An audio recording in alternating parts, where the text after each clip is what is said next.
আজকে মনটা খুব খারাপ ছিল সকাল থেকে। মন খারাপ নিয়েও সবার পছন্দের রান্না করে খাওয়ালাম। কি আর করার বলেন, এই হলো মেয়েদের জীবন। আসসালামু আলাইকুম everyone, welcome to my channel. কেমন আছেন আপনারা? আশা করছি সবাই ভালো আছেন। এই তো এখন সময় বিকেল 5টা বাজে। আমি সাধারণত এই সময় রান্না করি রমজানের দিনে। সকালের দিকে সবকিছু গুছিয়ে রাখলে বিকেলে একটু দেরি করে যদি রান্না বসাই তাহলে আমার মনে হয় বেশি একটা সময় লাগে না। আজকে ইফতারে খাওয়ার জন্য আমি পোলাও আর রোস্ট করব। কারণ বাচ্চারা সকালেই বলেছে দুজনে একটু পোলাও রোস্ট খাবে। আর আমি এমনিতেও একদিন এক ধরনের খাবার রাখতে ইফতারের চেষ্টা করি। তবে ছেলে মেয়ে বলেছে আজকে যে ওদেরকে রান্না করে খাওয়াবো সেটা আমি ভাবিনি, কারণ সকাল থেকে আমার মনটা খুবই খারাপ ছিল। কালকে রাত থেকে সাহেবের শরীরটা খুবই খারাপ, এতটাই খারাপ যে এসে সকাল থেকে তো বিছানা থেকে উঠতে পারছে না। এটা দেখে আসলে আমার মনটা খুবই খারাপ ছিল। এই রমজানের দিনে ও এখন বাসায় বসে আছে, এরকম শুয়ে আছে, দেখতে আমার কাছে সত্যি খুব খারাপ লাগছিল। তারপরেও কি আর করার, আমাদের মেয়েদের জীবন যত মন খারাপই থাকুক না কেন, মন খারাপ নিয়ে তো আর বসে থাকতে পারি না, সংসারের কাজগুলো তো করতেই হয়। আমার সাহেব এমন একটা মানুষ, তাকে আমি কখনো সুস্থ থাকাকালীন বিছানায় শুয়ে থাকতে দেখি না।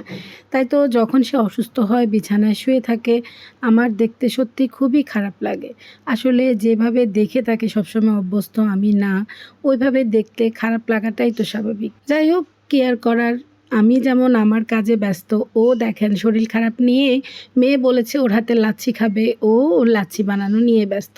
আমি বলেছি তুমি না হয় শুয়ে থাকো, আমি করি, কিন্তু না, তার মেয়ে বলেছে সে তো নিজের হাতেই করবে। এদিকে আমি কিন্তু গরম গরম পোলাওটাও রান্না করে ফেলেছি। রোস্ট পোলাও আমি একসাথে রান্না করে টেবিলে নিয়ে এসেছি। ইফতারেরও কিন্তু সময় হয়ে এসেছে। ইফতার করে আবার সাহেবকে নিয়ে ডাক্তারের কাছে যেতে হবে। কি আর করব, শুয়ে বসে থাকলে তো আর পেট চলবে না। আমরা মধ্যবিত্ত মানুষ, আমাদের তো কর্ম করেই খেতে হবে। আর এই তো টেবিলের উপরে সব কিছু কিন্তু বাবা মেয়ে মিলিয়ে সাজিয়েছে। এখানে আম দেখতে পাচ্ছেন না, সব ফলের সাথে আমগুলা কিন্তু আমার আগের বছরের ফ্রোজেন করা আম ছিল। দেখেন কতটা সুন্দর, রূপালী আমের কালারটাই কিন্তু ভিন্ন।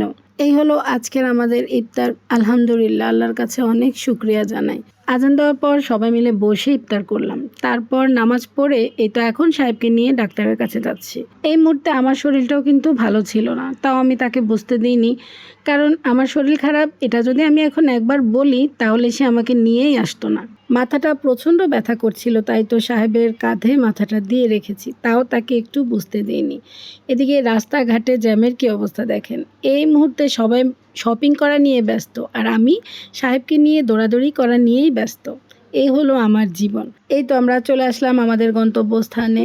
এখন আমার মনের ভিতরে একটাই চিন্তা, ডাক্তার তাকে দেখে যে কি বলবে, তার কি হয়েছে ওইটা নিয়ে আসলে আমি ভিতরে ভিতরে চিন্তা করছিলাম।